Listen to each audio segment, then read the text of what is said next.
നമസ്കാരം. എൻ്റെ പേര് ഡോക്ടർ മിഥുൻ തുളസീദാസ്. ഞാൻ Trinity eye hospital Kozhikode cataract and glaucoma കൺസൾട്ടൻ്റായി വർക്ക് ചെയ്യുകയാണ്. എല്ലാ വർഷവും മാർച്ച് 9 മുതൽ 15 വരെ നമ്മൾ ഗ്ലോക്കോമ വീക്ക് ആഘോഷിക്കാറുണ്ട്. ഗ്ലോക്കോമ വീക്കിൻ്റെ പ്രധാന ഉദ്ദേശം എന്ന് പറയുന്നത് ജനങ്ങളിലോട്ട് ഗ്ലോക്കോമയെക്കുറിച്ചുള്ള അവയർനെസ് കൂട്ടുക എന്നുള്ളതാണ്. ഈ വർഷത്തെ ഗ്ലോക്കോമ വീക്കിൻ്റെ മെയിനായിട്ടുള്ള theme uniting for a glaucoma free world എന്നതാണ്. അതായത് നമ്മളെല്ലാവരും സഹകരിച്ച് ലോകത്ത് ഗ്ലോക്കോമയുടെ ശതമാനം കുറക്കുക എന്നതാണ്. ഇന്ന് ലോകത്ത് ഏകദേശം 45 ലക്ഷത്തോളം ആളുകൾക്ക് ഗ്ലോക്കോമ സ്ഥിരീകരിക്കപ്പെടുന്നുണ്ട്.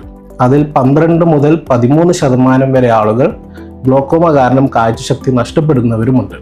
ഇതിനായി നമുക്ക് അവയർനെസ് വളരെ അത്യാവശ്യമാണ്. ഇതിൽ മെയിനായിട്ട് 40 വയസ്സിന് മുകളിലുള്ള ആളുകൾ റുട്ടീനായി എല്ലാ വർഷവും ഒരു കണ്ണ് പരിശോധന നടത്തേണ്ടതാണ്.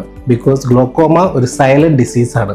നിങ്ങൾക്ക് പ്രത്യേകിച്ച് യാതൊരു ബുദ്ധിമുട്ടും ഉണ്ടാവില്ല. എന്നാൽ കൺസൾട്ടേഷനിലൂടെയും എക്സാമിനേഷനിലൂടെയും മാത്രമേ നമുക്ക് ഗ്ലോക്കോമ ഡയഗ്നോസ് ചെയ്യാൻ സാധിക്കുകയുള്ളൂ.